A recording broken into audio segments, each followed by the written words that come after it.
Welcome to the Rachele and Cassandra show. Before we begin, our disclaimer. What you are about to hear is not even close to legal or financial advice, even though it might sound like it.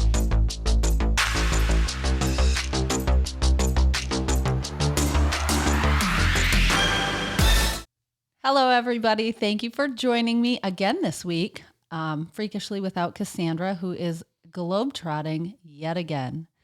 So I have the pleasure and the honor of interviewing today's guest, which is Kenny Johnson.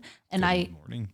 Thank you for being here. And thank you for having me. Do you want to, I don't even know I want to just jump right in. Yeah, go ahead. But first, let's tell people who you are. So, and in my brain, you know, you make associations about people. Right. In my brain, what I want to say is Kenny Johnson with 3DX Real Estate, and that's not true anymore, but that's where I know you from. That's where we met. You are a real estate professional. Professional. What is? Well, why don't you tell me? What are you? No, yeah, I do real estate for a living. I work for eXp Realty. Yeah. I made the switch from the brokerage that we worked at together almost exactly a year ago today. Nice. Yeah, it was a tough transition. You know, I had relationships with the broker that I'd worked for before. We're very close. Thankfully, we're still pretty close. Was that your first brokerage? It was my first brokerage. Yeah. Yeah. And it's crazy because it's so very vastly different where I'm at now than where I was before. Not to say that where I was before was not good, because it was in fact great. I find that as I become more of a professional, which is why I was like professional. Yes. And he's doing, if you're listening and not watching, there are air quotes happening here. Yeah. Sorry. Yeah, I like to stay new, right? Because when you're green, you're growing, and if you're ripe, you're rotten, right? I don't ever want to be that. I've never heard that. Yeah. I've never heard that said quite like that. I love it. Yeah. Yeah. It's like fruit, right? If you're green, you're growing. If you're ripe, you're rotting. Yes.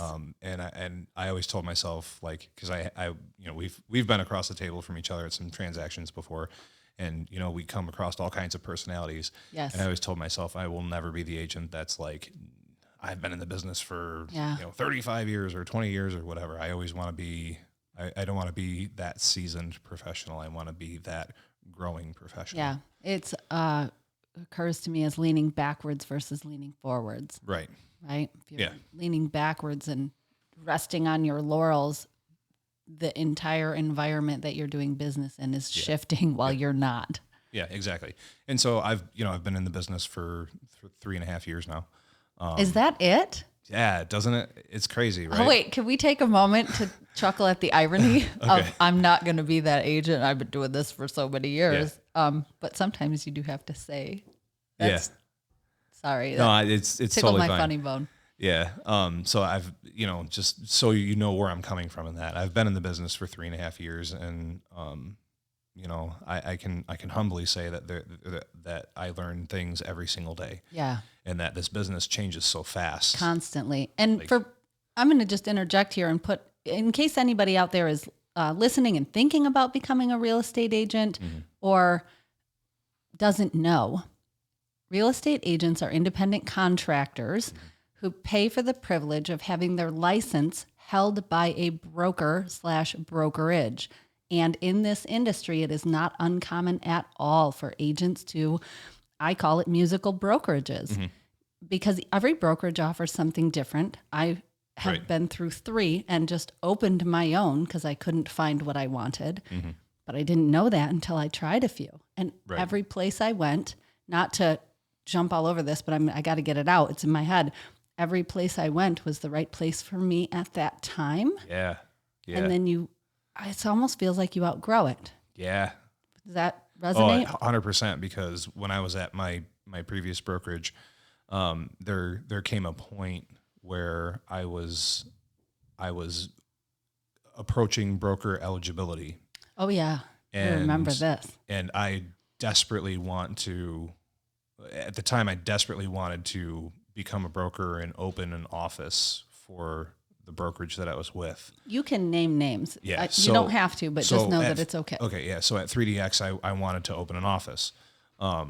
the model there is really good for broker owners. The model there is pretty good for agents who want to grow a team because they do offer a revenue share. The model That's there is really good. Well, Are you talking about 3DX or EXP? No, 3DX. Okay. Yeah. So so 3DX had a revenue share where if we were recruiting agents on our own and we brought them in and we kind of like helped coach them up and get them to cap. All news to me. Like the revenue share that you would get from 3DX was that they would reduce your cap by 5% per agent. Okay. Right? And if you were able that is ringing a bell. Yeah. If you're able to recruit enough agents where your cap is just totally done for the year, because it was pretty low. Oh, yeah. It's a very efficient machine that Michael built over there. It's so lean and it operates very well. It's a great model for a lot of things. Yeah. He would pay you if you brought in enough agents where, instead of him reducing your cap by 5%, he would pay you 5% of their cap. And then it would stack. Well, I didn't know any of this. Yeah. But I'm like a head down. I got blinders on and I'm just doing what's in front of me. It wouldn't have mattered. Yeah. Were you recruiting agents? I was. Yeah. Yeah, I was. And I'm very good at it too. Now I know why you went to EXP. That's exactly why I went to EXP. Yeah, that's 100% right. Because at EXP, it gives me the ability to build out an organization and large of an organization as I possibly can without actually having to operate as a broker. Understand completely. And just heads up, this is not an EXP sales pitch conversation. No, it's not at all. We intended to talk about something else. Yeah. Can we pivot radically? We We'll come back to the real estate bit. No, it's cool. Yeah, I'm pretty much done anyway. So when I came over to when I left there, I came to EXP because 3DX was not ready for me. They weren't ready for me to have an office, but I was ready to begin building an organization. Yeah. So I went where it made sense for me to go. Did you find it was a curveball to me every time I left a brokerage, how hard it was, how sad I was, how it felt like I was leaving my family. Yeah. Well, Mike at the time, he and I were thick as thieves. We were attached to the hip. You know how I remember you? Driving. Yeah. Driving for Mike. Yeah. Yep. That's how, like, the first impression of you that showed up on my radar. Yeah. Yeah. Mike and I, we met at church. We hit it off. We have very similar personalities.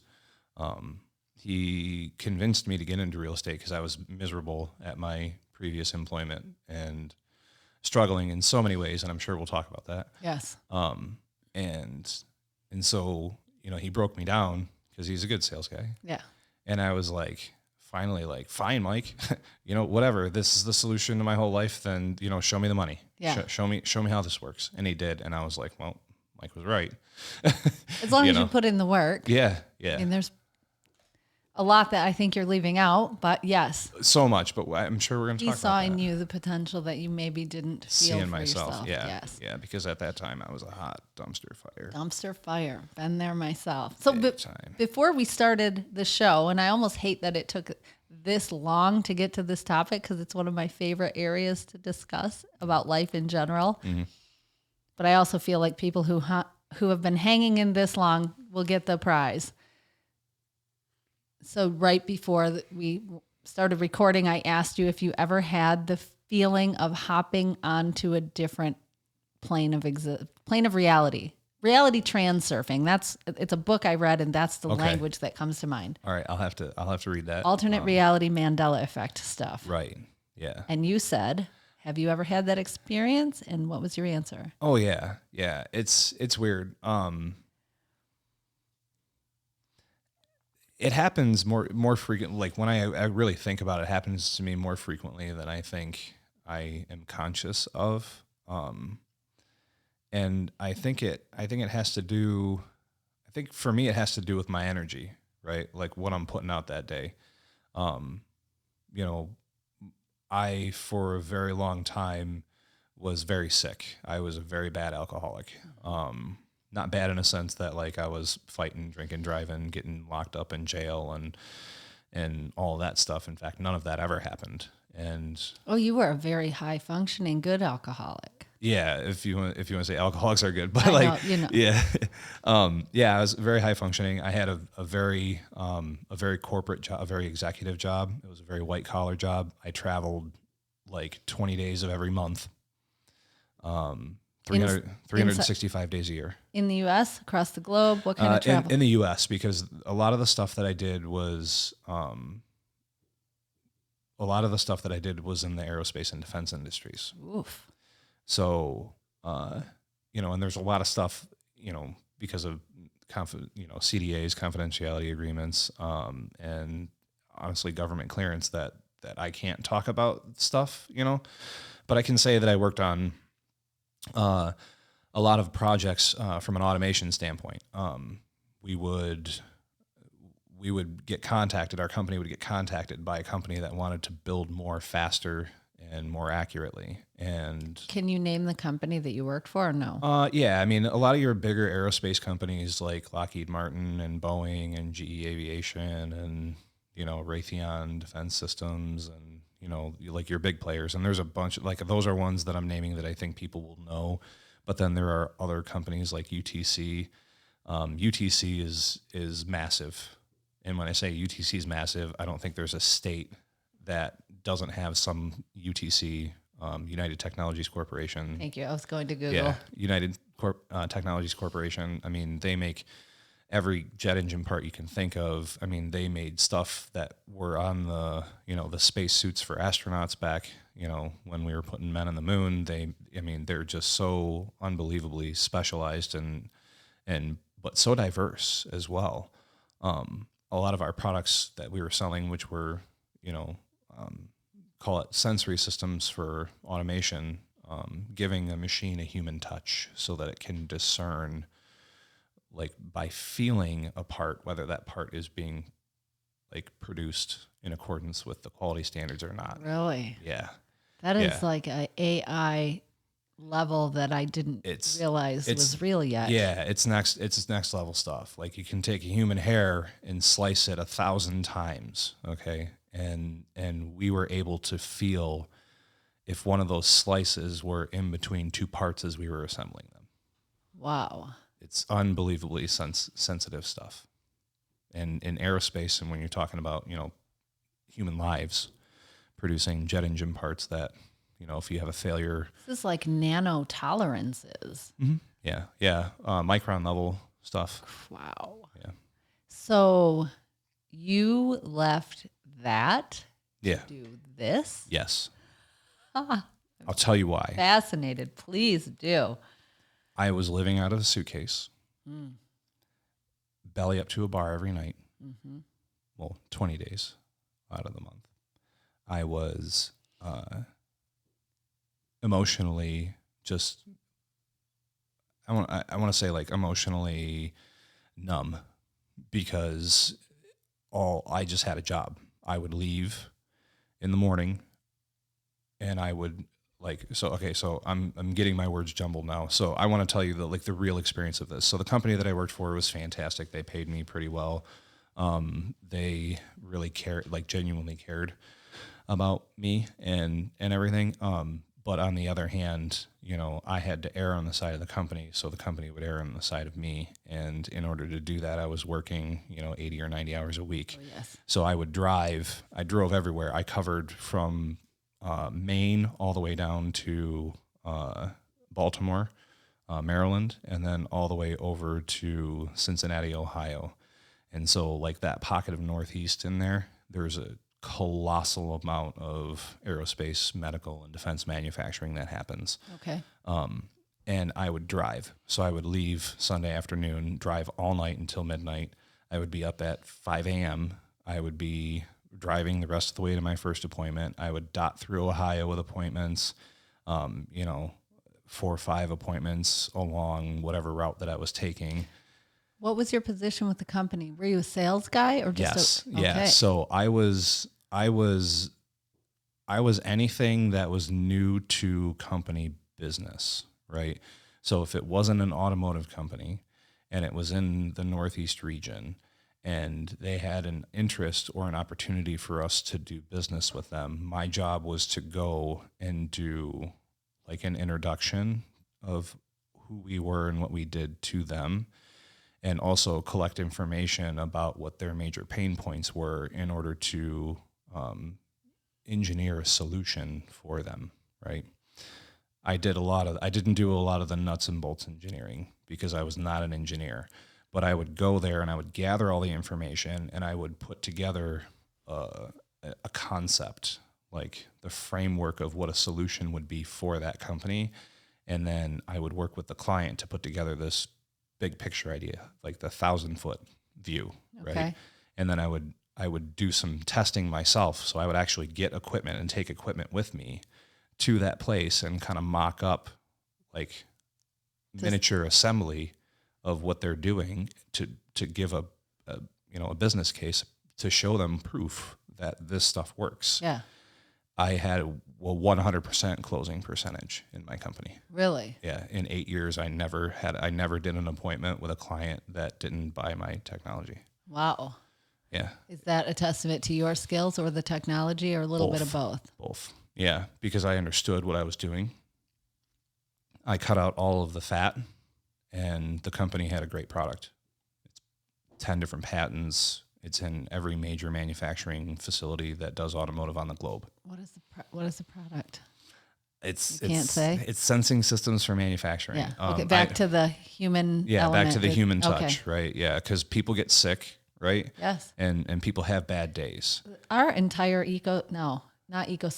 economy, that my brain just gave me the wrong word. Our entire economy seems to be a game of replacing people so people don't have to work, and using more people to make the technology to replace people. It's hilarious. That was kind of the beauty of our system, though, is that we didn't replace people. We just took their hands off of it, right? Because the person still needed to be there, right? But we didn't leave the assembly results or the process results up to chance.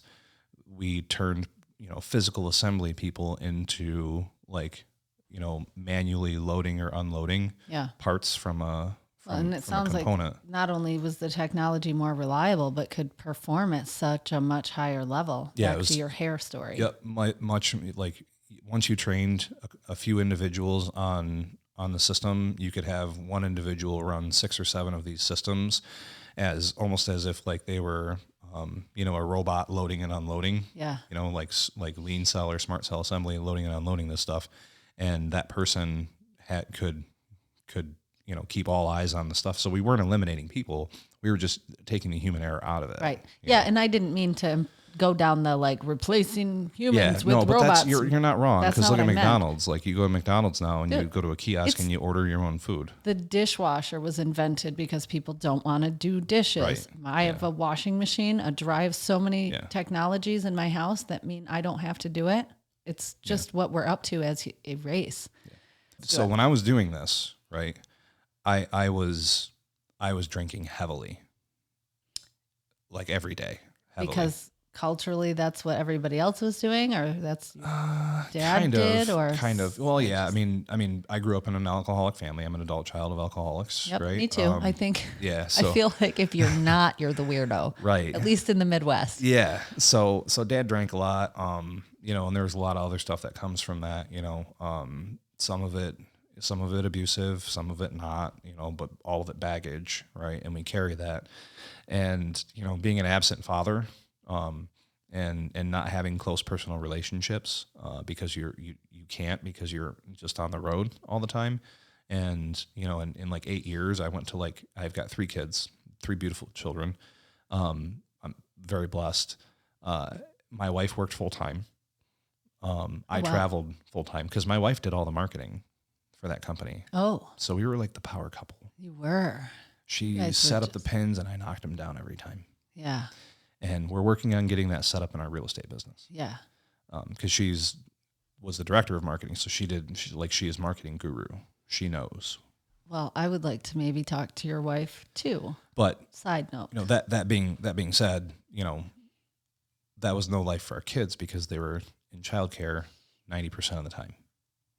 And that's not what we wanted for our family. So when the big changes started to happen, it started with me. And it started with me not telling anybody until the minute I was like surrendering my cell phone to walk into rehab. So can we back up just a little bit to just before the walk into rehab? Yeah. How bad? Sure. How bad had it gotten? What was it? I came off an 18-hour blackout. What? And was like trying to figure out where that 18 hours and all my money had gone. And so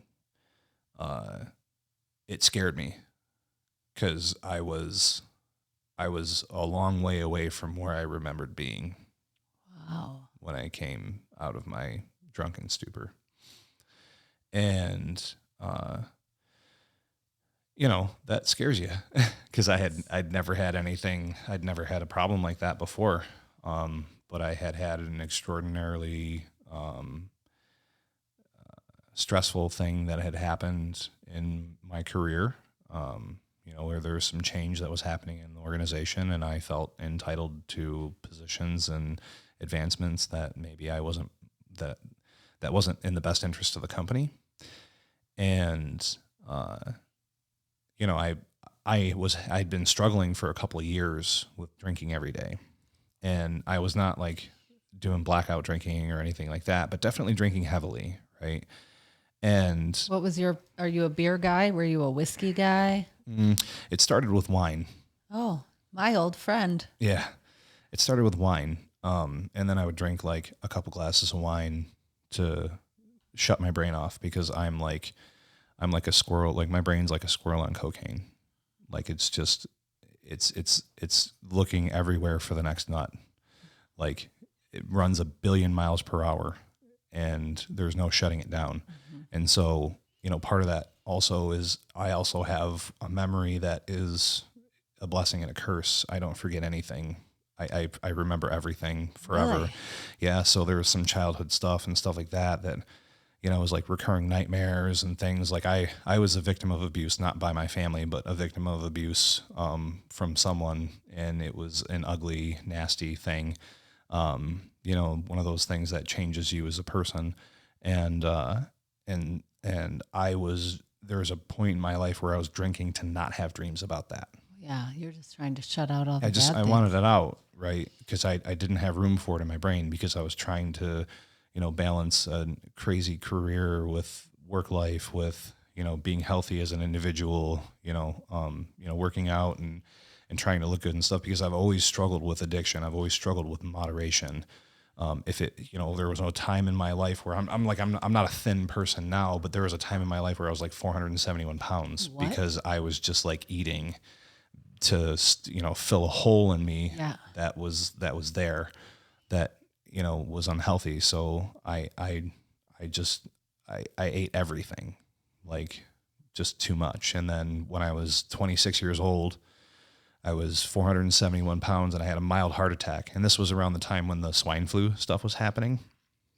So I was embarrassed and I was sad and I knew I needed to do something. So when I went to the hospital, I was gone. I was not home when it happened. And so when I went to the hospital, I just told people that I had gotten the swine flu when in fact I had had a mild heart attack. And so I knew I needed to do something then. And you're 26 years old. 26 and I'm holding this child and I'm thinking to myself, like, dude, you're not going to live long enough to do anything with this kid. Like, you got to do something. So, I dieted down for like 6 months and I just couldn't lose the weight. And, part of the problem was me not dealing with the issues that were causing the weight gain and stuff like that. So then I decided to have bariatric surgery because that's like the logical thing to do, right? So I need drastic action. When you need to change everything, you have to do something that changes everything, yeah. Right? It's like the precipice of, humans only really change at the precipice of death. Yeah. Otherwise, if they're not threatened with, the precipice of death or like extreme long-term discomfort, people usually don't move or change. Mm-mm. Unless they have a value system that allows them to do that. Right.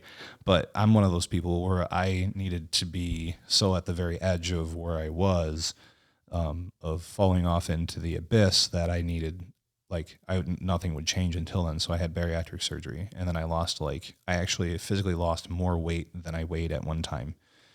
So I was like 205 pounds, and I had lost, like, do the math, like, 261 pounds or something like that. Yeah. You like cut your whole self in more than in half. Yeah. It was That's crazy. insane. And it was wonderful. And then I got addicted to working out, and I got addicted to riding bikes. I used to ride 50 miles or more a day.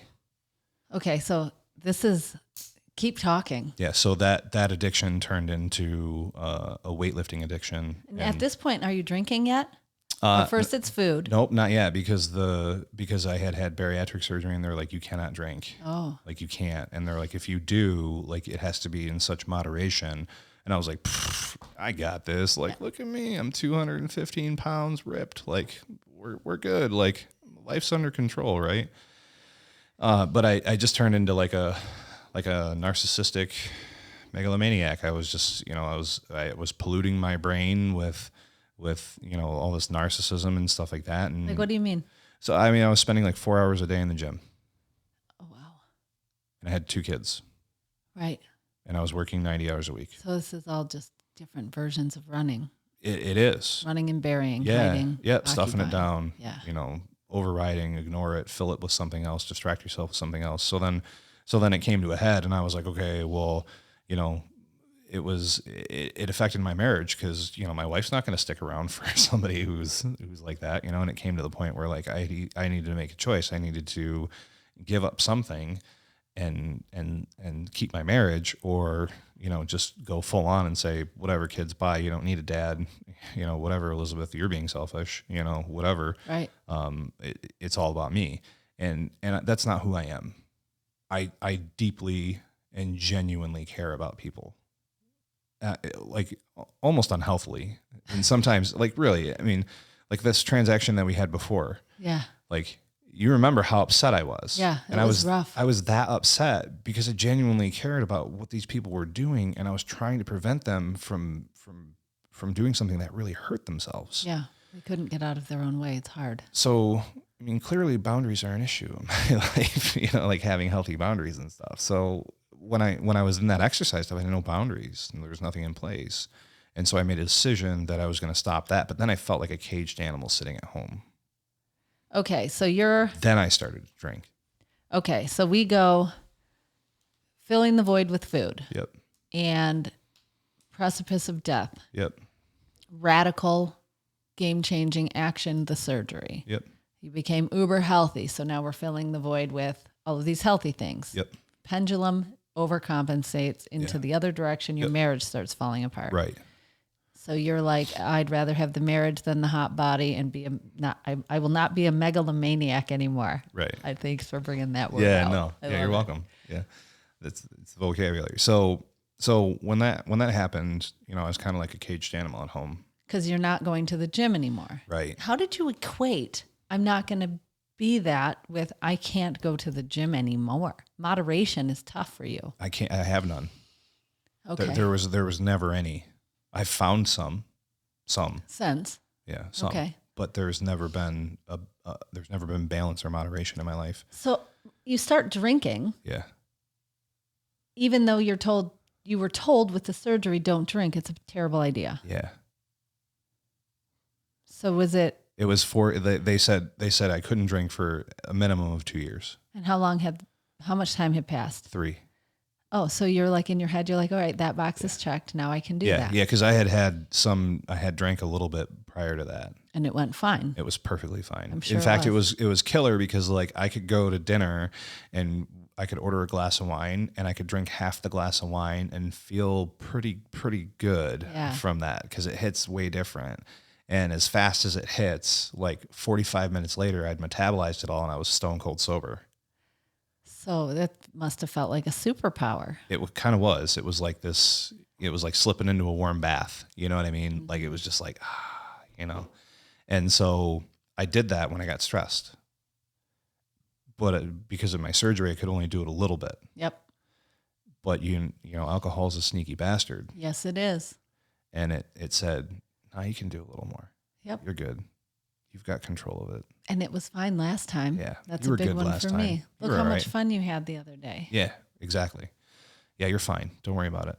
You got this. Have a drink. And so that's what happened. I mean, and I started, you know, I look back and I know when I knew I was an alcoholic, but I had not admitted it to myself or anyone else yet, because I had made an agreement with myself that I was only going to get drunk after everyone was in bed, because then, like, I wasn't being drunk in front of my kids. Right. You made some rules that made it not the thing that it actually was. Right. I put rules around it. And so I would drink myself to sleep. Wow. Every night. Just how long did it take to get from the point of just have a drink to relax to the rules in place and drinking yourself to sleep? 3 years. Okay. So that's kind of faster than you would think, but it's not an overnight transition. No, it's not an overnight transition, but it is faster than you think. And then if you know, in my opinion, if you ever think to yourself like, wow, man, I drank a lot last week, there's your red flag. Yeah. I mean, there it is. Because, you know, alcohol's a sneaky bastard. It's going to tell you that it's okay. I always had a story in my head that it takes a lifetime to become an alcoholic. No. So I never saw it in myself because I was too young, or I was still keeping it together, or a multitude of words. There's some truth to that though, because I always had the alcoholic behavior with everything else, with eating, with exercising, with riding my bike, with, you know, whatever any of my other hobbies were. RC cars one time. I got into guns really heavily. I still like guns a lot. You know, I'm a Second Amendment guy. I don't want to get political, but they're tools and they're fantastic and they can be a lot of fun, you know? Yeah. But go big or go home. Yeah. Right. I can relate to that. Yeah. Yeah. And so, you know, I've always tried to, I get heavy into something and then I give it like 6 months and then I try and pivot because I don't want to go down into something else. So I'm like, you know, a lot of the people that we know, like Jerry Weaver. Yes. We'll throw a shout out to him. Awesome dude. He joked one time, he's like, Kenny, if I ever think about getting into a hobby, I'm going to call you first because I think you've done all of them. Really? What are you into right now? I always go back to guns because as I was growing up, I had a very bad relationship with my father because my father was a very angry drunk. Yeah. And so the only time he and I ever got along really was when we went to the shooting range. And the reason why we got along was because he was in the military, and when he was in the military, he was actually like an armor.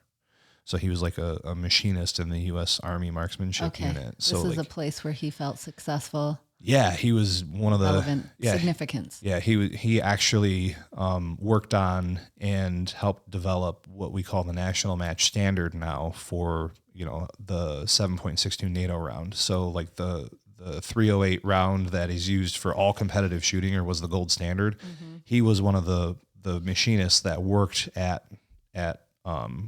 the U.S. Army Marksmanship Center and helped create that standard, that gold standard. And some of the very first sniper rifles were chambered and machined by my dad's shop that he worked in, and he worked on some of those. So he was like, guns were like his thing. Right. And so I wanted to bond with my dad, so I made guns my thing. Got it. And it's just been, you know, I going back to like my eclectic, like craziness, of no moderation. I actually at one time was like a nationally ranked competitor, and because I'm competitive as hell, that's the other thing. Right. So like, all of this, like if you want me to do something, right, you just look me in the eye and you just say, Kenny, there's no way in hell you can do that. You can't do it. Or tell me I can't have it. Yeah. You can't have that and you can't do it. And I'm like, watch me. Yeah, it used to be like holding a beer, you know, but now I'm just, now it's not. Now I'm like, here, take this black coffee. Yeah. Like I've got this, you know, and I will, and I do. And so for me right now in my life, you know, I find I do jujitsu.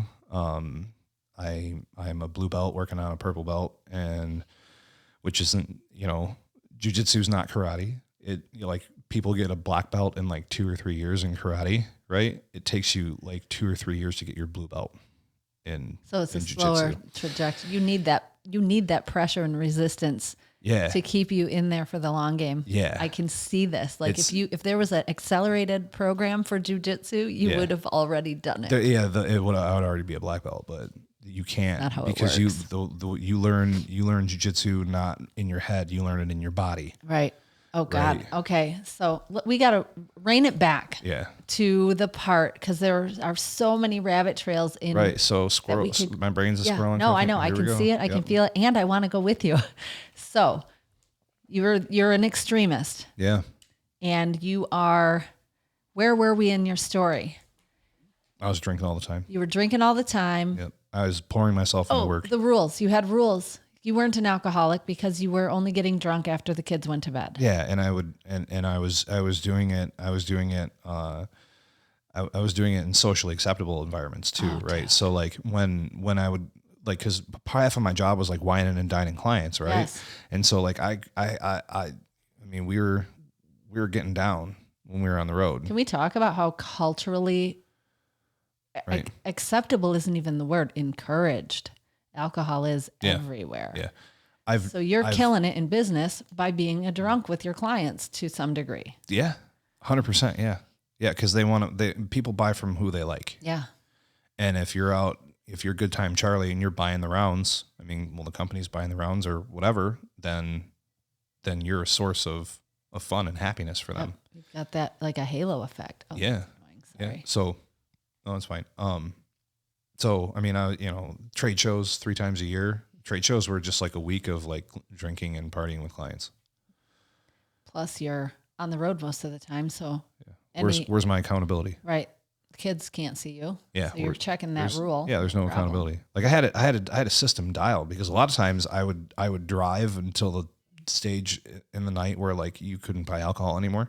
Mm-hmm. So I had a cooler with ice and I'd check into a hotel room. And if the hotel bar was closed and I couldn't get like and I would go to the hotel bar because like that was quote unquote convenient to get the food. Yeah. To get a meal that wasn't fast food, right? Because I was still trying to hang on to like somewhat of a like healthy eating and stuff like that because I was still afraid to get to be like 400 pounds again. But the insanity at it is like, oh, okay, like yeah, you just eat like salad or whatever, then you can drink whatever you want. But like the reality is like the calories that you consume from alcohol are like 30 times that what you would get from food. They're different type of calories and they kill you, right? So I was getting fat anyway. Yeah. All calories are not created equal. Yeah, no. Mark said this to me a couple of months ago, and I was like, that is true. Yeah. So I'm like, I'm sitting around like 320 pounds right now. And I went there from like 245 pounds in not too long a time. Because of those calories and because I was like, oh, I don't need to eat. I can just, have a few drinks or whatever. And then I'll have a good breakfast at the hotel or whatever, so I was doing that.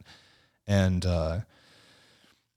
so, living on the road like that, living out of that suitcase. And I started to realize that I was really having more of a problem drinking because I wanted to spend more time on the road than I did at home because I had no accountability on the road and I could do whatever I wanted and nobody would say shit to me about it.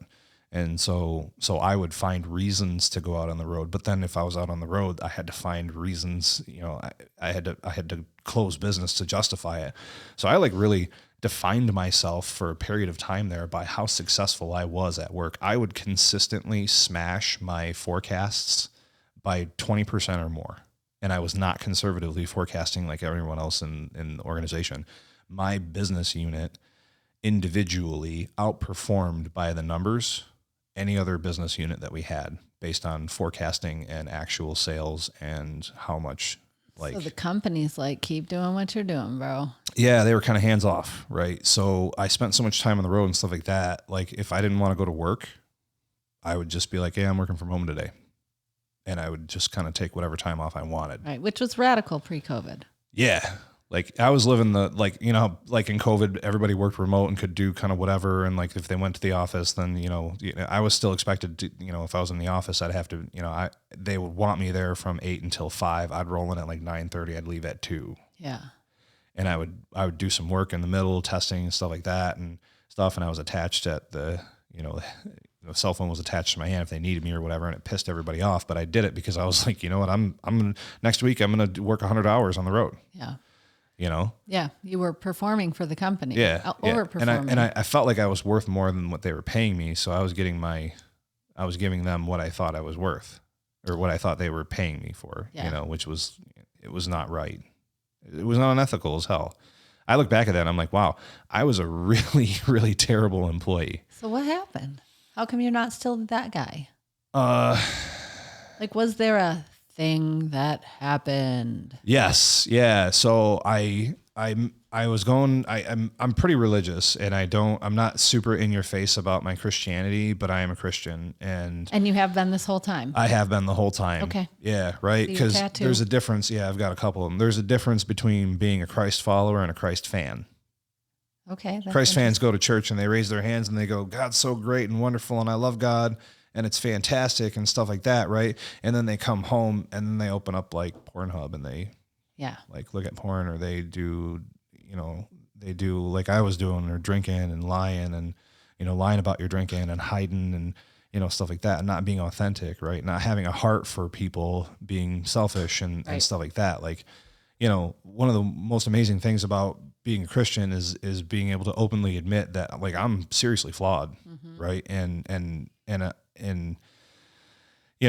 but in my flaws, and acknowledging my flaws and my shortcomings and my sin allows me to cope with it. It's very similar to being an alcoholic. Like, you can't cope with your alcoholism unless you can openly admit that you're an alcoholic, right? 100%. And so, like, I can't cope with being a sinner in the world and get better about not sinning as much and not doing like crappy things unless I can openly admit that, I fall short in sin. Yeah, it seems so simple. Like, I understand what you're saying, and what is going on in my mind is like, the more you go around saying, I'm fine, I got this, the more less you have it. Yeah. And the more you have to fake like you're fine and you got this, it leaves no room for reality. Yeah. It leaves no room for anything, right? It didn't leave room for personal relationships. It didn't leave room for, a relationship with a savior, or religion or spirituality or whatever you want to call it. No room right? for growth. Yeah. You know why people really hate religion? You know why people, like, there are people in this world where they're like, I hate religion. Just like reflexively and viscerally. Yes. Yeah. So there's people in the world like that. And I have a theory about that. And it's interesting. My theory is that, like, people hate when people have expectations of them. Oh, yeah. Right? It's not comfortable. And when people have expectations of you, or if you have expectations of people and you fall short, you're disappointed. Right? The problem that people have with Christianity is it sets the bar pretty high as far as a moral compass and standard. Yes. Right. And it sets it, in fact, so high that nobody could ever possibly, and we're taught as Christians, nobody could ever possibly measure up to Jesus. Right. And it's like, well, if I can't be great, and like, why would I want to do that if I'm never gonna measure up, if I'm never gonna be able to reach that apex of my spirituality or live to this standard, because the target's moving and it's so high. There's always more you can do. Why try? Yeah. Why even try? Right. Yeah. Why even try? And then the other thing is too, is like, if you like, self-denial is a tough thing for a lot of people. It is for me. Right. And like, religion is one of the primary things that's universal in religion is self-denial. And what does that mean? What is self-denial? It means that, like, I walk down the street and I see a lady drop $200, right? Yes. And I walk up behind her and I'm like, man, there's $200 right here. And she doesn't know, it would feel real good to throw that $200 in my pocket and go and buy a pair of like Beats headphones. Or something like taking that. something that's not yours. Well, okay. I mean, I'm with you. Yeah. So this is a moral quagmire, right? Is so, like, the self-denial the denying yourself the $200? Yep. Or denying that that's what you wanted to do and instead giving her back her money? Both. Okay. That's why it's a quagmire, right? See. So Yep. like it's a paradox. So I'm doing the right thing by like picking it up and running after a lady and say, hey, you dropped this. Here you go. By our like society's moral standard, we've done the right thing, right? But on the other side of that, society's moral standard says that like we need that new pair of Jordans. We got to have that like Beats headphones. We need that new iPhone. Well, it's a lot easier to get those things if you're just kind of taking what you can from who you can when you can, you know? Yeah. And there's a lot of people that make a lot of money by not being super honest. Oh yeah. And you know, we're kind of in the weeds here, but like, oh, these are the best weeds. But the thing is like, you know, at the end of the day, you got to be able to lay your head down and be okay with who you are. Well, one of the most fucked up things about this situation's exactly like what you're talking about is score doesn't get tallied till it's all done. Right. But you only exist in the moments that you're actually behaving and making the choices. Right. And so people don't like religion because it constantly reminds them that there's a tally at the end of this. Yeah. Well, I think I'm just, because we don't want to make a huge blanket statement. Not all people, other people have different reasons for not liking religion. Right. Yeah. But that is absolutely in there. That personal accountability. I'm in the weeds with generalities, but I think I think people who vehemently like disagree and they're just like visceral, every fiber of their being hate religion. Many of those people though may have been abused with religion as the club that they were beat with. Right. That's a thing that people do. I 100% agree. Yeah. I 100% agree. And so, you know, it's kind of a social contract. Mm-hmm. You know, religion is. Mm-hmm. It says that, you know, I'm going to get X if I do Y. And religion, the word religion is so charged depending on where you are on the planet, what time across history you're in, and the audience's experience with whatever like it's a broad stroke word. Right. There are lots of religions. Yeah. They're all attempting to do the same thing. Right. Yes. Yeah. And they're all trying to get people to subscribe to a moral, like a moral standard or like a social contract that says that I'm going to act in accordance with this because that's in accordance with my group that is this religion. Mm-hmm. And then the reward is whatever that is with religion. So like with Christianity, it's, you know, it's salvation and eternal life, right? With you know, with Tao Buddhism, it's reincarnation. That's an interesting take. And I think I can see that piece at play in a lot of areas. I do not think it's the whole story. It's not. And there's no way for us to know either. Of course. Right. And so, you know, it's just, it depends on, you know, I guess it just depends on who you are and what you want to subscribe to. For me, Christianity fits with what I do. Right. And what resonates. So like, I find that people who truly get value for themselves out of their religion, it resonates with the life they actually want for themselves and their loved ones, right? What they're trying to create. Yep. Yeah. And so, going back, when did it change? Yeah. What happened? I had a really bad experience that triggered me in ways that I'm still unpacking. This is your blackout? Yes. The 18 hours. Yes. Yeah. I was like, you know what? I'm going to have a beer and lunch, take the edge off. And I sat down and I ordered a sandwich that I took 2 bites out of I think it was like a chicken sandwich at like TGI Fridays or some crap like that, because it was just like right there. And so I had a beer and I sat down and I was like, I'll have a beer. And then I was like, I'll have a beer and a shot instead. So I took a shot of whiskey and I guzzled the beer down, took 2 bites of a sandwich, and I started texting one of my friends and I started venting about my stuff. And I started to get more angry and bitter and resentful because all of that had started to come out because I was angry and bitter and resentful. And I was, at the time I was projecting that onto the company. Right. I was mad at the company. I was mad at this person at the company, and how dare they, and who do they think they are? And look what I've done. And like my ego's just pumping. Yeah. Right.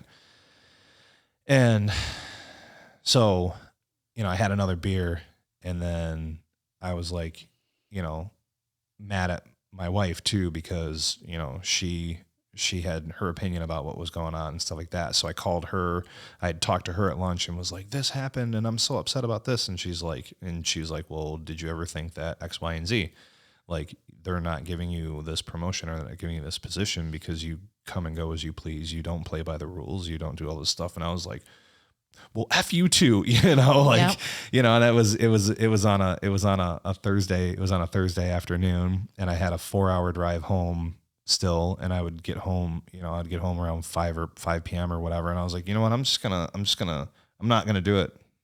I'm not doing it.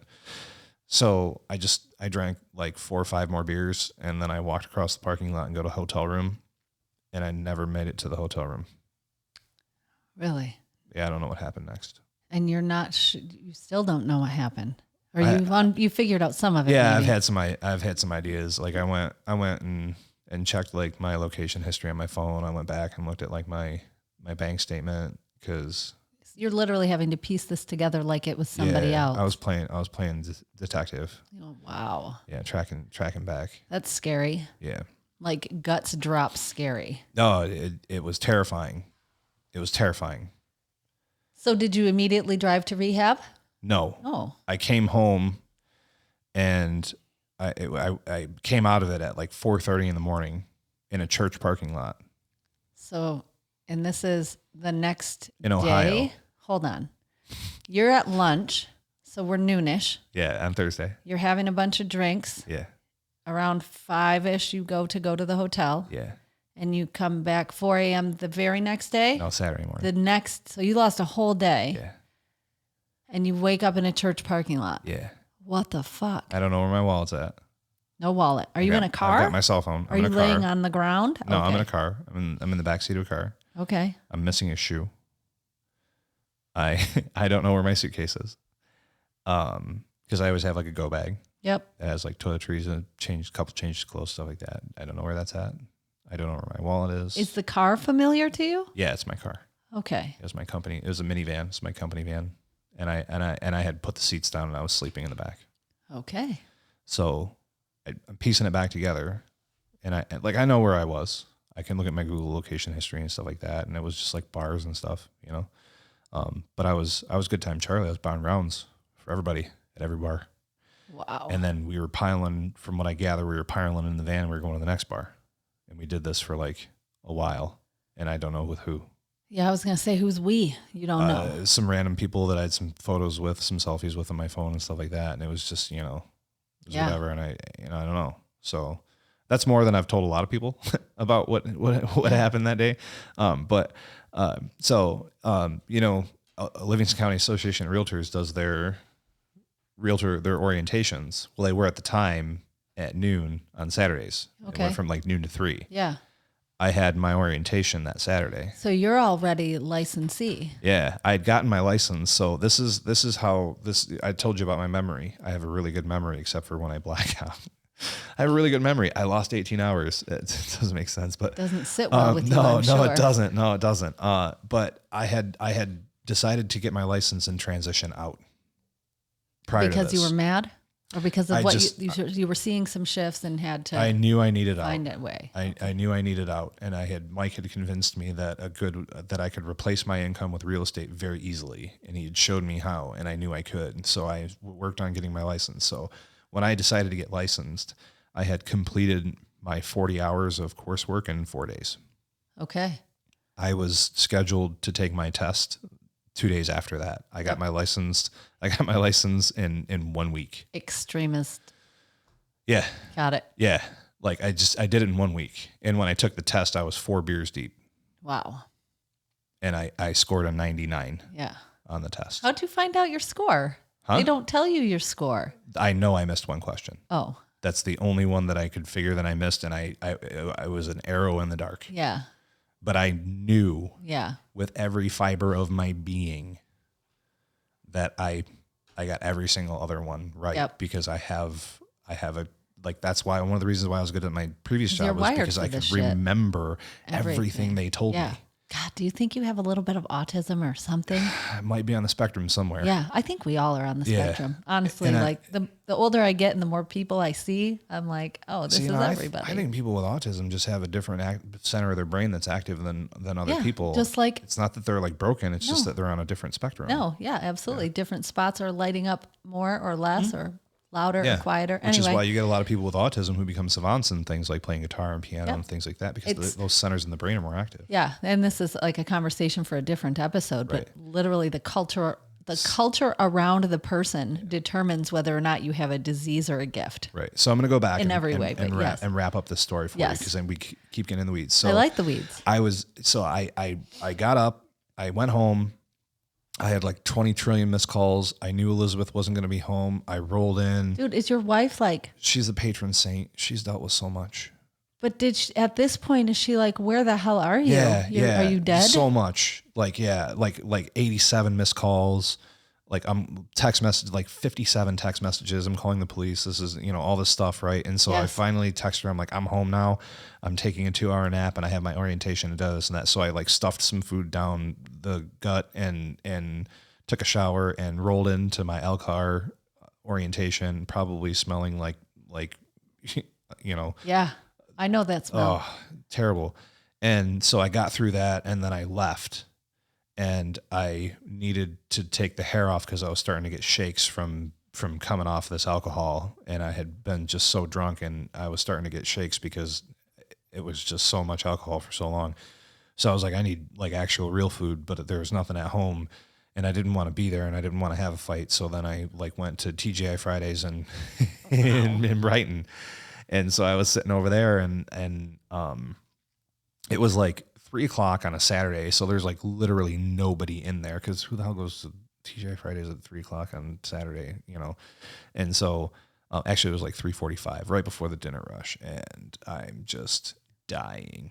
I'm like, oh my gosh. So I had like a shot and a beer and then I'm like, oh, okay, I feel a little bit better. And then I had a shot and a beer and I can see myself going down this path because I didn't want to deal with what was coming. Right. You mean the fallout from the blackout and dealing with your wife? Yep. I'm escaping, right? I'm escaping again. And so I'm sitting in there and the waitress whom I know personally, the bartender, she's not because I go there frequently. I was going to ask. No, because that really wasn't my haunt, but I know who she was from school. Like she was just a friend. Okay. And she's like, hey, I'm going to go grab a bite to eat. You good for a few? And I'm like, yeah, I'm okay. And there's nobody else in the bar. Nobody else in the whole of the area of the restaurant.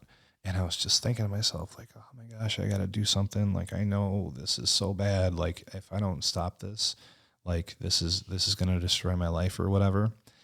And I hear like a big booming, resounding voice that was just like, go now. Really? And every hair on my body stood on end.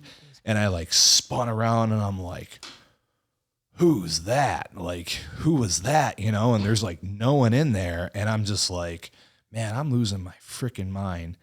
And like, I heard it again and it was, if you don't go, you will die. Really? And I was like, what was crazy was nobody said anything about rehab or anything like that. Right. Nobody said anything about rehab or anything like that. I got up, I put $50 on the table with a tip. Right. I grabbed my stuff. I got in my car. I drove. I was not drunk, but I was definitely above the legal limit. And it was probably not the best idea for me to drive. I went to, and this is an alcoholic's mind now. Yeah. I know I'm going to rehab, right? Yes. And the words didn't come to me, but that's where I was heading, to Brighton Center for Recovery. I pulled into Brighton Market and I bought alcohol and I bought cigarettes. And I pulled out of there and I went down to where the park and ride is at Kensington. Yes. There at, what's that? Grand River and Kensington, the park and ride there. And I pounded a 6-pack of beer. I drank a pint of Fireball. I smoked a half a pack of cigarettes. And when I was good, lit and drunk, I called an Uber, and the Uber case, I was like, I don't want to get like staggered down the road and get picked up by the police or whatever. I had them take me and drop me at the door of the rehab facility there. So you checked into rehab blasted out of my mind. Yeah. And so as I was walking in the doors, I called my boss. I called my immediate supervisor. I called the president of the company. I called my immediate supervisor, and I called my friend Tim Wessel. I know that name. Yeah, he's big active in the recovery community. He chairs a not-for-profit called Rail, Recovery Advocates in Livingston. Elizabeth is really involved in that too. She's a director of marketing for there. Okay. It's a not-for-profit. They deal with recovery resources, not only for the alcoholic, but for the family of the alcoholic as well, because recovery doesn't just happen at that level of the alcoholic. It has to happen at the family level, or otherwise it's not lasting, and it's not, Absolutely. It's always the context. Yeah. So as I was walking in there, I called Tim because I had been seeing Tim. Tim's also a therapist. And so I called Tim and I was like, Tim, I need you to call Elizabeth and tell her I'm going to rehab. Because if I call her, she's going to convince me not to, because this isn't going to be comfortable for her or me. And it's not, and she's going to have too many questions, and she's the 360 person, right? She's got to see everything from 360 before making a decision. So I have a question. Yeah. At any point in your trajectory into being a full-on blossomed alcoholic, is your wife drinking with you? No, she doesn't have any problems. She is the most moderate person I've ever met. Okay. She's the lady that goes to dinner and orders a glass of wine and has 3 sips of it and leaves it sit there. And I used to think to myself, like, I paid for that. I'm gonna drink that shit. Right. Like, what are you doing? That's alcohol abuse. You gotta drink that. You know? Is it bubbling up in your relationship at all? Where Sure. she's Yeah. like, Yeah. She's like, hey, I'm concerned. Your grandfather died of alcoholism. Yes. Like, your mom's codependent. Your father's a raging alcoholic. Right. Like, she's like, I can clearly see from the outside what's happening over there. Yeah. Let me tell you what I Every see. man on my side of the family is either recovered alcoholic or drug addict. Yeah. Or dead from it. Yeah. Wow. 100% of them. So you either recover or you're dying. Yes. Yeah. Yeah. Sounds like my the men in family. my family. Yeah. They're all 90% of them are dead. Or I've got active users, plenty of my active my users. dad is the only one still alive of 3 boys. Wow. The others died of addiction. Okay. So like, yeah, so I'm walking in and I called Tim and I told him, and then nobody knew, right? I left voice messages and I was blows my mind. Yeah, but whenever I was drunk, and this is what's crazy, whenever I was drunk, you couldn't tell. I wouldn't slur. Yeah. You know what I mean? Yep. Like they're out there. I bartended for a lot of years. I know what that looks like. Yeah, where you could drink as much as you want and you talk totally straight. Mm-hmm. And people, unless you get up and like move around, and if people see you a little wobbly or whatever, or you really look in their eyes, like you can't tell. And that was me, because I had a tolerance, and I was a professional, right?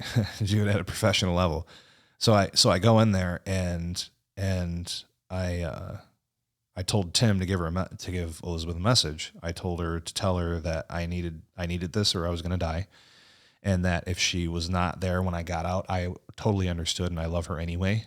But at the end of all of this, I need to save my life so that I can be a part of somebody else's. And so I went in there, and they're like, you're blowing this, like and so like here's the God thing for me now. And this is why, and I struggle with my faith too. Don't get me wrong. I'm not like this holier than thou person. I struggle hard with it. Because I want to be in control. I want to be the man. Right. But like Brighton Center for Recovery they don't do walk-ins. Yeah. What happened? They don't do walk-ins. Right. It's just, so like I heard this big voice like, go now, and I was like I knew in every fiber of my being that I needed to go there, but nobody knew, like it was never said like I'm gonna go, this whatever. is not supposed to happen, right? And then I walk in and like they're like, well, we don't do walk-ins and blah blah blah, and it just so happened to be that when I was standing in the lobby, that like one of the directors or whatever walked in and saw me and saw the state that I was in and saw how desperate I was, because I literally told them, I said, if you don't take me now, I'm gonna die by the end of the weekend. And the director said, well, hold on, what's going on? Let's talk about this, whatever. And they're like, well, we had someone that didn't show up today, because intake was on like Saturday. Wow. And he's like, but I'm worried because you're so drunk that like we can't bring you in because you like need to medically come off of being drunk. And I was like, if I got to go to the hospital first, I will. I was like, but I can't leave. I can't go home. I can't leave this place. And so he said, all right, well, here's a bag of chips and a water. Like, let's give it a half an hour and we'll test your blood alcohol. And if it's below, I forgot what it was. 'Cause I was drunk, but if it's below whatever, then we can just bring you in. And they brought me in. So a thing that was not supposed to happen happened for you. Yeah. Yeah. And it was, cause the thing is like, I have this thing in my life where like, things get placed in my heart and in my mind. Right. And I say it's God that does it. And and they're seemingly impossible things, right? Because like I knew walking in there, like there's no way they're going to take me.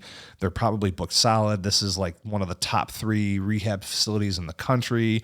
Like celebrities go there. They're booked out for months. Like, you know, they try and do outpatient to get people an opportunity to get a bed. Like but you know, like that's Kenny's brain, right? God told me to go and I was obedient and he cleared a path. Yep. The universe cleared a path. Yep. Right. I made it there because that's where I needed to be at that time. Yeah. And had you gotten caught in your brain about it, all of those logical things you just said would have stopped you from going. I was immediately, once I was sober, I was immediately diagnosed with PTSD. What? Immediately diagnosed with PTSD. From abuse. The trauma, the early trauma. Yeah. The one that led to all of this extremism. Yeah. In so many ways. It was, okay, so we're gonna go crazy here. I love it. It was sexual abuse. I'm really sorry. At a very, very young age from somebody who lived a few doors down from me in the neighborhood. Do you find that when you're open about... And it only happened just like a very short time. It doesn't matter. Right? Because what happened is I went down there and it was a teenage boy who had done this. And I went down there and I tried to tell the boy's parents what had happened. Now we're in like 1990, right? The boy's father like literally took his foot and kicked me off the porch and told me to go home or whatever. And then he called my parents. And by the time I got home, he had called my parents, and my parents, not my mom, but my dad was like, what the F are you doing? Or like all this stuff. And he's like, I got in huge trouble. And so from that moment on, I knew I was alone. Yeah. And you can't talk about it. And if I needed help, it was going to be me that had to help me. Yep. Because the people who I was supposed to rely on and who were supposed to protect me and who were supposed to be there for me were not. Right. This is the story you made up in that moment, in that context. And so, that was my truth. Yep. And so I went solo ever since. Right. And that also told me that I was worthless and unlovable and invaluable and unbelievable and just not worth anyone's time or consideration. Yeah. So from that moment forward, that was the cemented belief that I had, that I was worthless, unlovable, and just a piece of shit that people could do with whatever they wanted. So I got to finish the question just because I got most of it out. Yeah. Do you find when you talk openly about being sexually abused that everybody else goes, oh my God, me too? I mean, not to make a joke about the Me Too movement, but this is my experience as well. I've had people have that happen, right? It's not a lot because I don't talk about it a lot. Because I don't think in most of the time when I'm talking about my sobriety and my journey, it's not really relevant. It's relevant here, right? Because when I got into rehab, they identified that I had PTSD, like really bad PTSD, and they put me in an intensive program of what they call EMDR therapy. What is EMDR, and is it in rehab that you were able to unpack the true source of all of the trauma? Yep, yeah, because I had drank it down and stuffed it away, and the truth wasn't about it, and I had twisted it and moved it and done everything with it so that I could just get through a day. Right. You know. So they gave you the space to process and heal it. Yeah. Yeah, they gave me the tools I needed to process it. So forgiveness? Yeah, yeah. So you know what it was? You know, this is the craziest thing about it is I wasn't able to find any forgiveness for those people or that situation or anything until I could forgive myself for having it happen to me. Magic. Right? And the EMDR therapy is the eye movement, it's rapid eye movement desensitization reprocessing. Okay. They do it to people who I've heard of this. Like come off of like traumatic events from like war and stuff like that. It verges on hypnosis, But what it does is it creates the vagal nervous response, which is the fight or flight response that happens in like your lizard brain, like way down deep inside. And it puts you in this state of fight or flight, right?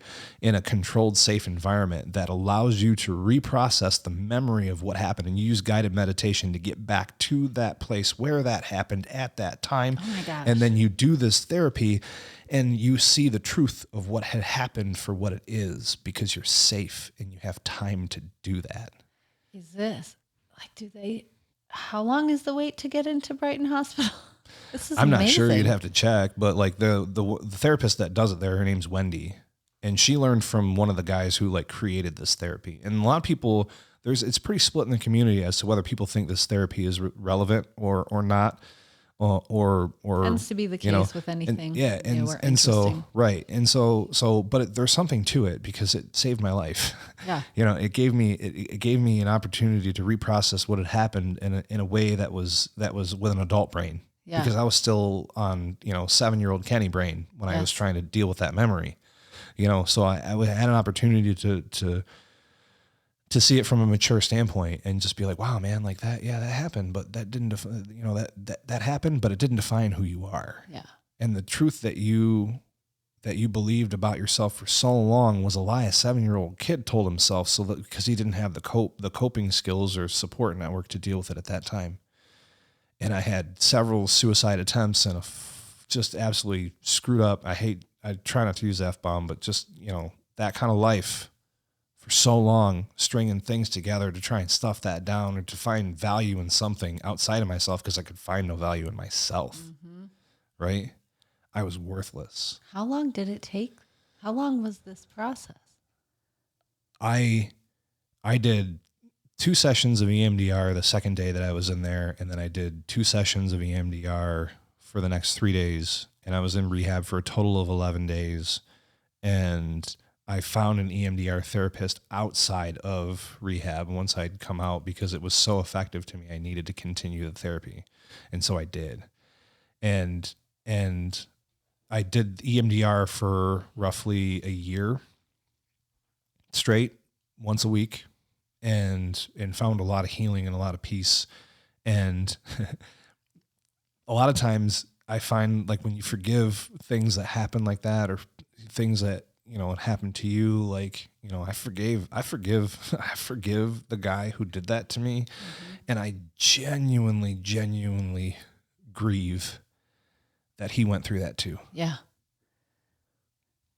I genuinely grieve that he did that. Not for myself, but for him. Yeah. Because he's got to live with that. Yeah. And maybe he doesn't care. And if he doesn't, that's got nothing to do with me. That doesn't change who I am or how I feel. That's on him, Yeah. So I've got peace with that now, and I can talk about it and I can do it unemotionally. Yeah. Because it doesn't define me.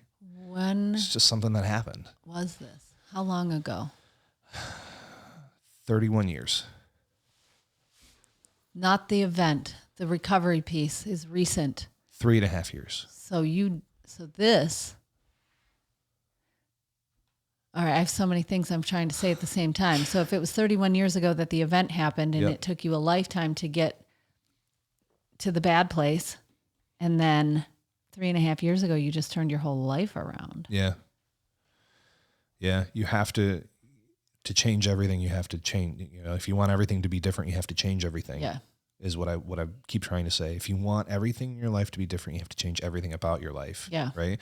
And it doesn't mean you have to change who you are, because 99.9% of the time, who you are is perfectly fine and you are equipped. Yeah. You have everything you need to be successful. Look at Michael Jordan.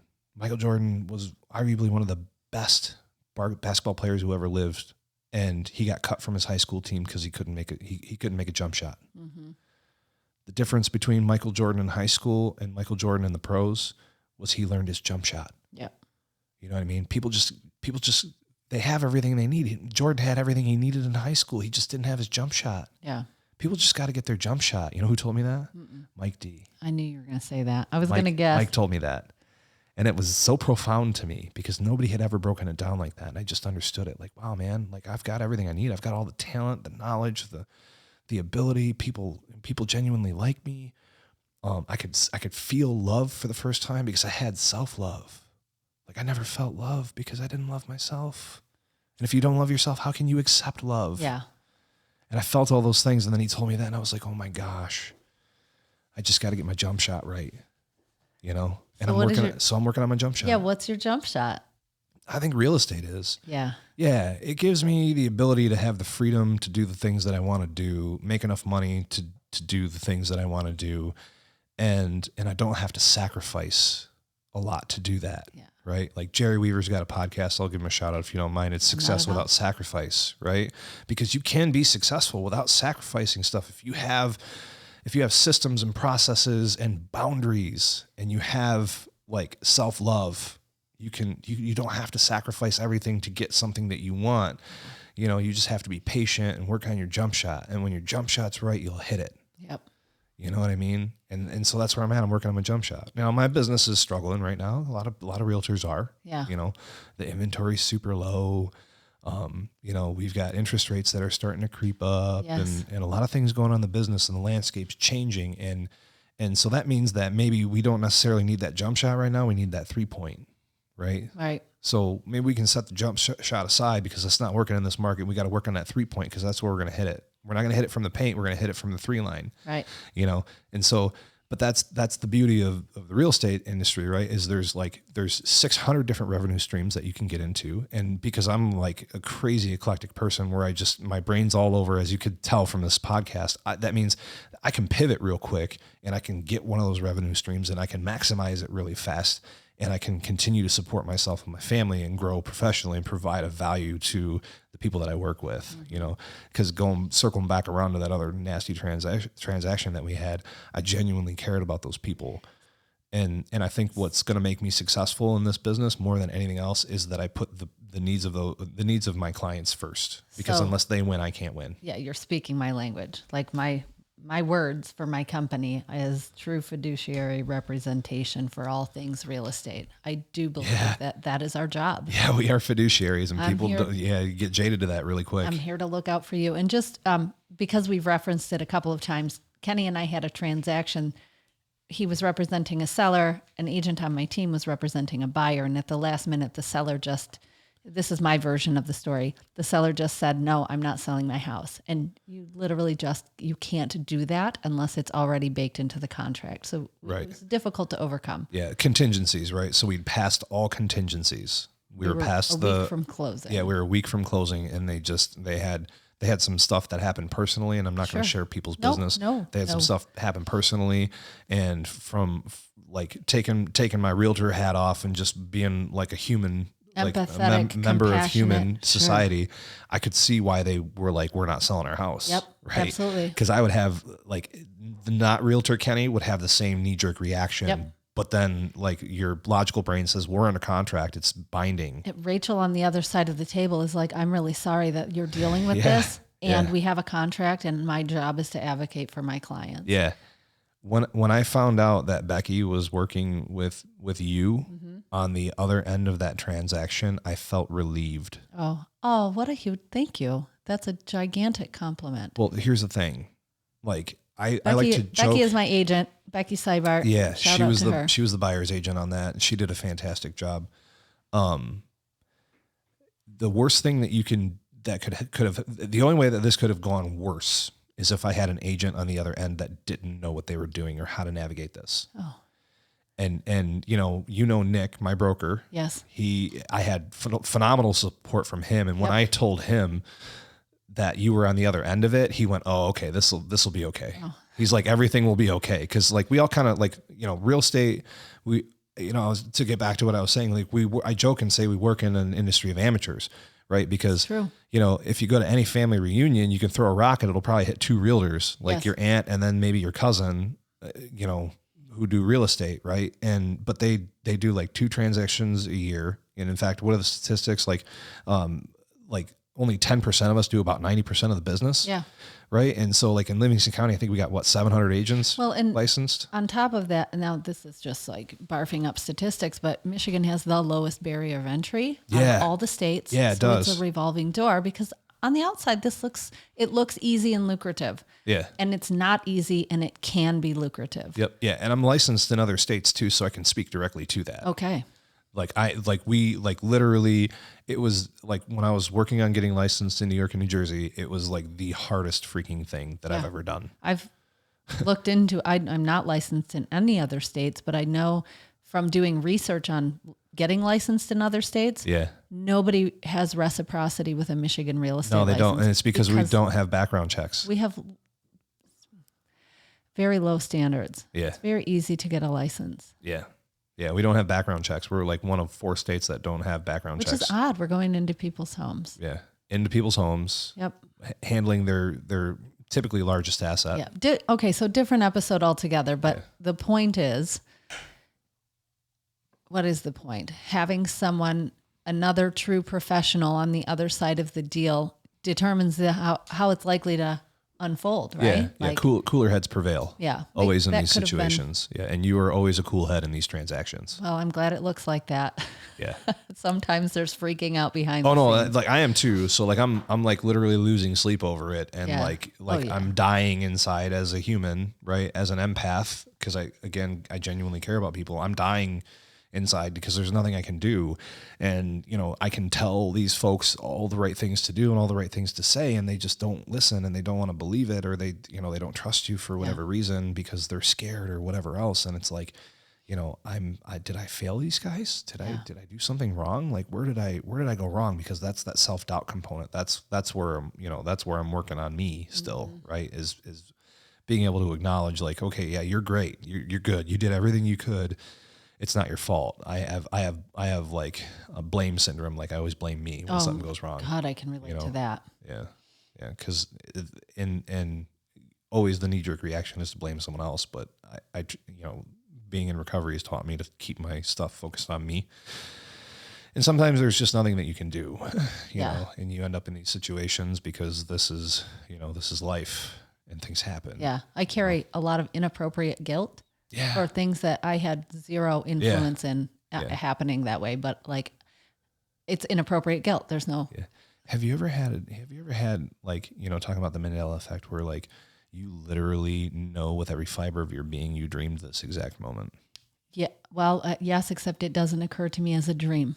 Right. It's like I was here. Like you have already lived it. This happened already. Yes. Yeah. And not just in a momentary deja vu. Yeah. I've also had it where the outcome was different, where I was like, oh, that's not how this went last time. Yes. Okay. Yeah. Yeah, exactly. And for me, I think reality is thinner than we like to believe. Yeah.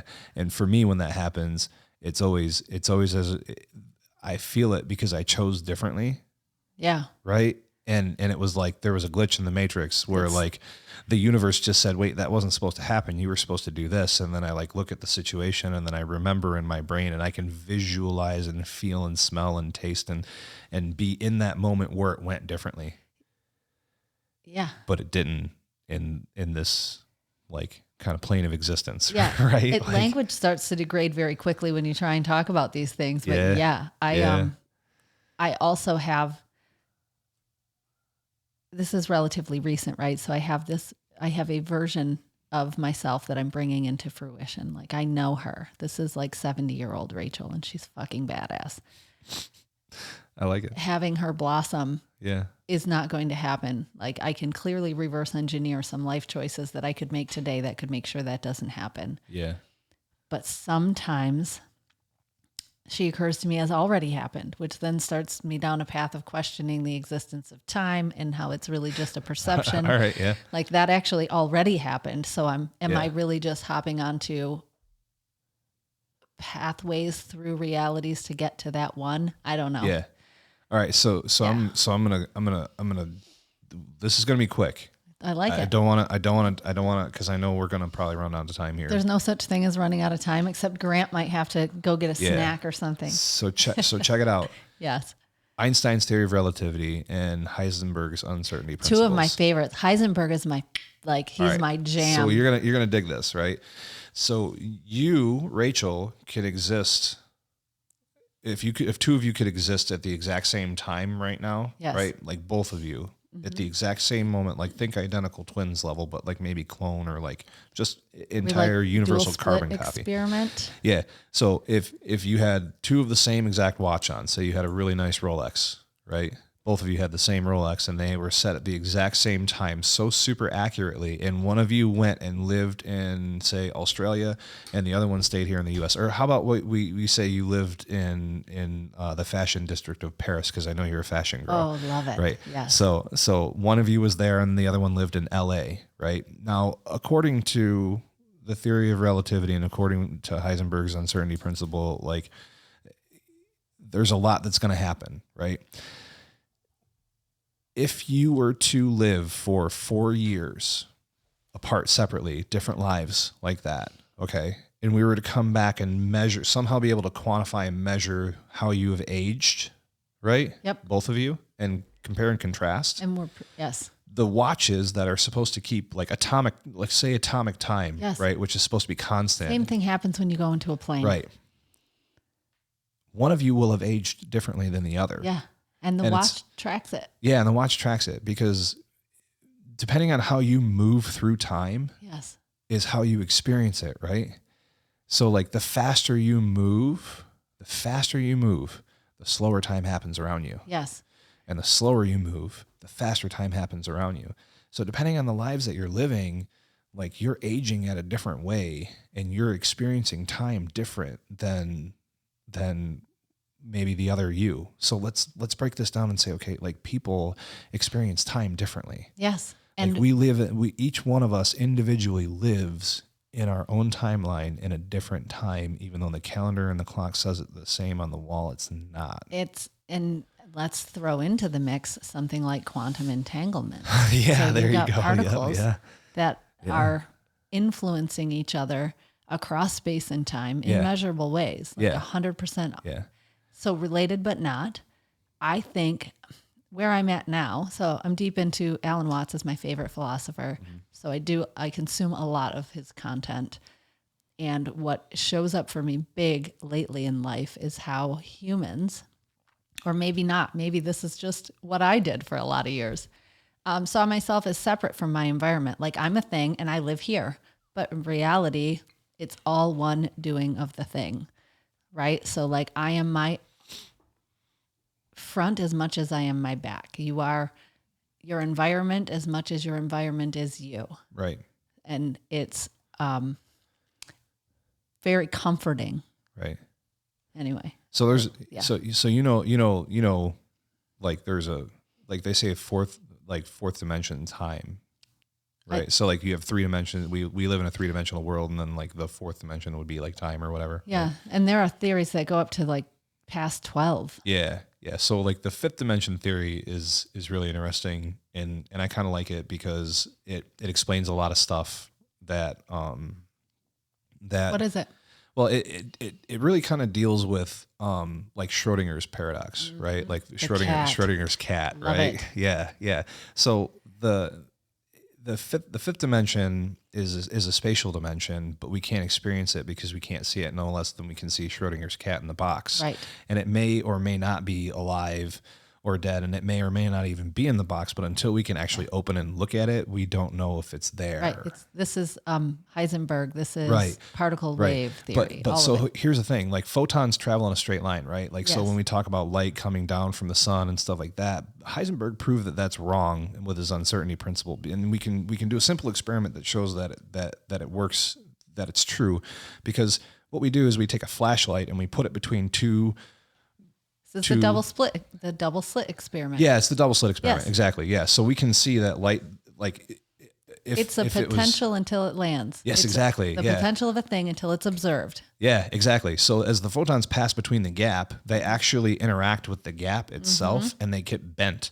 And the tighter that gap is, the more that they bend, because they're funneling themselves in to get through the gap because they don't want to get obstructed by what's happening in front of them. Right. So I feel like sometimes in the world, we're the photons, and the double gap is like the 5th dimension, or things that are happening around us that are in parallel to us, or what. And what they do is they bend and move our experience of time and everything. Is that not just another, like the visual representation of that is if you've ever seen a computer rendering of what gravity is supposed to look like, right? Yeah. The fabric of Yeah. reality curving down around the earth Yeah. or whatever, Yeah. like a marble in what I'm thinking of is like pantyhose fabric, but you get the idea. Yeah, I get it. The photons are doing the same thing. They do the They're same thing. Bending Yeah. around. Yeah, and sometimes they travel through us, and that's just energy, right? And everybody's got that energy, right? And we're all moving through the earth and everything around us, like the photons traveling through the gap. And the way that we move through time and space affects like who we are, how we age, the energy that we put out, and it also affects everyone around us. Everyone around us. This is so my tattoo. I've got this. My very first tattoo is the snowflake. Yeah. And there is a guy named Masaru Emoto. I always get his first name wrong, who did the water experiment. So he took water and had his students put intentions. He took 2 vessels and put the same water from the same source. I hate you, failure, you fool on one vessel, and gratitude, thank you, I love you. Yep. And you crystallize those samples after the intention's been put on it, and it's freaking visible in the crystals. Yes, it is. Yeah, and the crystals were the one where it was, I hate you, you're worthless, you're blah, blah, or whatever. They were chaotic. They're malformed. There was no geometric structure to them. They're not. Yeah, they're asymmetrical. Yeah, they're asymmetrical and everything. And then incomplete. Yep. And the other ones were in harmony. They had symmetry. Yep. They Beautiful. had to the point where they can take a chrysanthemum and run it through water and crystallize it, and it looks a certain way. Like water has memory. Yeah.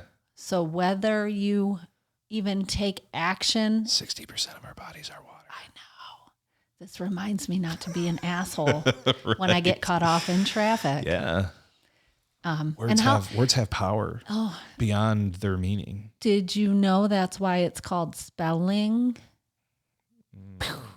Casting a spell. Oh my gosh. I know. I don't know if that's true or not, but I saw it in a meme and it resonated. Cool. Yeah, and there's some truth to it. There's some universal truth there. So how wonderful, like one of my favorite things about being human is that we can, like the conversation we're having right now just lights me up and reminds me at my core what I'm really capable of, and I fucking forget all the time. Right. And on the other side of that is, still trying to figure out how to not be an alcoholic, right? Like that's a huge swath of stuff between those two extremes. Yep. Yeah. And one of the things that helped me when I first got sober was not thinking in totality. Right. Yeah. For right now. Yeah. For right now. I love that you know that already. That shows that what you're doing is working. Right. Yeah. So I think that AA people got a lot of it right. They got almost all of it right. And the thing is like the totality for people who don't know, that basically means that like when we wake up in the morning, we don't say to ourselves, I can never drink again. I'll never drink again. Right. Because there's so much uncertainty to that and we don't know. And all we do is we change our mindset and we say, I'm so thankful that I don't have to drink today. Yeah. Right. For right now. For right now, I don't have to drink. Like in this moment right now, I don't have to drink. Right? And it puts the choice right into the present, which is where all of your life unfolds anyway. Yeah. Yeah. And I think the second component to it that really helped me was acceptance. Right. I'm not sure if you've been to AA meetings or what, or I've not. I've been to all of the other like attached to alcoholics meetings, ACOAs and So it's really cool because there's a reading they do every single time and it's called the acceptance reading. And I'm going to try and recite it from memory because I've got it pretty good, but I sometimes get the little words jumbled or whatever, but it goes, acceptance is the answer to all of my problems today. If I am upset, it's because I find some person, place, thing, or situation, some fact of my life unacceptable to me. And I can find no peace until I accept that person, place, thing, or situation as exactly the way that it's supposed to be in this moment. And that nothing, absolutely nothing, happens in God's world by mistake. Right? And then it further goes on to say that, I could find no sanity until I accept my alcoholism and see now I've lost my train of thought on that and I'm going to murder it. But it basically just says that you're doing great. Yeah. It basically just says that, acceptance is the answer to all my problems. I cannot find peace until I accept things, as the way that they are in the universe and not the way that I would have them. And I see, and here we go. And I see that there is, I need to focus not on what needs to be changed in the world because we can't. No, and there's no power out there. We need to focus on what we can change in ourselves. literally the only thing you have power and just over. accept what's happening there. Right. And so like, I couldn't find any peace until I accepted what happened to me. Yep. And was able to process that and heal it. I could find no sobriety until I accepted that I couldn't control it anymore. Yeah. Right. I couldn't find any peace or happiness in my life until I accepted the fact that I was lovable. Yeah. And that I could love myself. And then I worked on that and I changed myself, working on ourselves. Right. Like, learning to love who you are so then you can experience the love of other people. Do you feel like this is kind of, well, how old are you? First, let me start there. I'm going to be 39 this year. Okay. So I feel like these conversations, and I'm never sure if I'm attracting them because they're the ones I want to have, or is this the song of our generation? Is this a song across humanity? This is the intro to the song of our generation and across humanity, and I'll tell you why. It's because we have, okay, so unpopular opinions. I have some. Yeah, I do too. I might piss some people off saying this or not, but the problem that we have is we focus on what everyone thinks of us and not about what we think of ourselves. Mm-hmm. And that's the very reason why, again, we go back to everybody goes and runs out and they want to buy the next pair of Jordans. Mm-hmm. Or the hottest iPhone, or drive the fastest car, or whatever. I mean, have you seen my car? I'm sorry. Yeah, I know I have, and I'm a little jelly. But at the end of the day, a lot of times we're buying those things, and Gary V's big on this. We're buying those things because they affect the way that people see us and experience us and think about us. I am putting glasses on you. Yeah. So in a sense, we're not buying those things for us. We're buying those things for everyone else. Yes. Right. And to me, that's stupid. You got to do the whole equation. Everyone else is just mirroring you back to yourself. Right. Yeah. I mean. Yeah. No. And I get that, but that's not where you're going to find happiness is by other people's approval. You're trying to do the work out there instead of in here. Yeah. And my story is proof of that, because I did a ton of stuff that made everyone else happy, and I was left vacant and gutted and emotionally stunted and everything else. Hey, spoiler alert.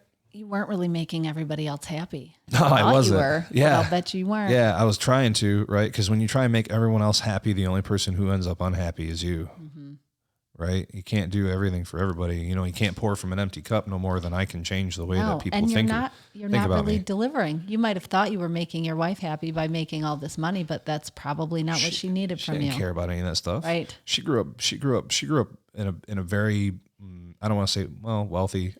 Could be a word that you could use to describe it, but like she never had to worry about money or anything like that. And I grew up dirt ass poor. Right. I mean, we had like government cheese that came in a block. Mm-hmm. Like I remember food stamps when they were an actual stamp that you had to give to the cashier at Kroger. Yep. You know what I mean? And I remember realizing I was poor because I was in the grocery store with my mom over at Cephas. Remember Cephas? I remember in Howell? Oh no.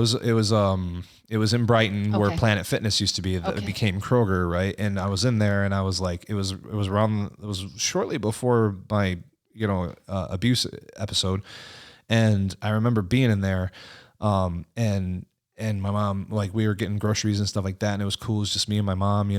My brother was at school. And I can't remember why I wasn't in school. I can't remember why I wasn't in school, but I remember being in there, and I remember my mom saying, "Hey, Kenny, do you want to go wait in the car while I check out?" And I was like, "No, Mom, I'm good." But then I remember her paying, and I remember standing there next to her, and I remember watching her pay, and I remember her paying with food stamps. Oh, and she didn't want you to 30 years ago, 30 years ago, I didn't know that she was trying to hide me from knowing that we were on food stamps and we were on the verge of bankruptcy. Yeah. Because my dad was an alcoholic and he couldn't keep a job. Yep. And she was working 3 jobs trying to support us. Yep. So, not saying my dad's a bad person. He's not. He's great. He got sober. He found his way. Right. But at that time, in that place, we were all struggling, and so yeah, but, that's what circling back around to what I was saying before, like we're, I don't care about the money, right? I don't care. I got nice things, like I like having a nice watch. I dress modestly. I drive a modest car. I have a nice house because that's where I put my, my value and stuff. Right. But like, I'm not doing any of that stuff to, chase a BMW. You're going to put you on blast a little bit. Hey, it's a good car. No, it is. Yeah, no.